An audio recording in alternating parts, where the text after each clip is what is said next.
এই ভিডিঅ'টো আৰম্ভ কৰিছে একদম মানে বেংগলোৰ মেইন বাইপাছৰ পৰা আৰু এইফালে চাওক এইফালে এইটো বাইপাছ গাড়ী অহা যোৱা কৰি আছে আৰু মই বেংগলোৰত আছোঁ।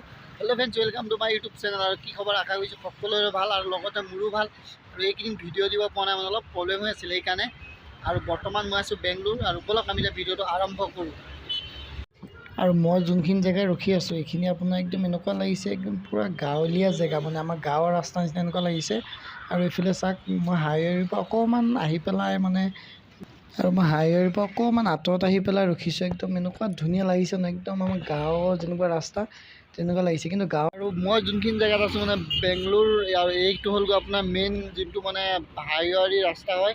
আৰু এইটো মেইন হাইৱে ৰাস্তা পূৰা গাড়ী গৈ আছে তাক। আৰু আমাৰ অসমলৈ কোনফালে যায় চাওক, এইফালে এনেকৈ দিলে ধৰিব নোৱাৰি, কিন্তু আমাৰ অসমৰ ৰাস্তাটো এইটো এইফালেদি তেনেকৈ দেখিছে। এইফালে একদম পূৰা এইটো অসমৰ ৰাস্তা হয় এইফালে চাওক। আৰু ইয়াৰ এটা কথা কি জানে, মানে বেছি ইণ্টাৰেষ্টিং এটা কথা, আমাৰ অসমৰ গাড়ীবিলাক যেনেকুৱা, আমাৰ অসমৰ গাড়ীবিলাকৰ নিচিনা নহয়। ইয়াৰ গাড়ীবিলাক মানে আপোনাৰ বেলেগ গাড়ী, মানে গাড়ী তেনেকুৱাই, মানে চিটিত বেলেগ কিবা আনকমন ননিছে।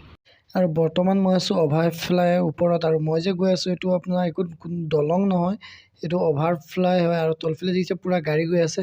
আৰু আমাৰ অসমত যেনেকৈ ধৰক ৰাস্তা যেনেকৈ পাৰ হৈ আহিব পাৰি, আৰু ইয়াত তেনেকৈ আপুনি পাৰ হৈ যাব নোৱাৰে। এইটো এটা অভাৰফ্লাই আছে, তাৰ আপুনি ওপৰেদি পাৰ হৈ যাব লাগিব।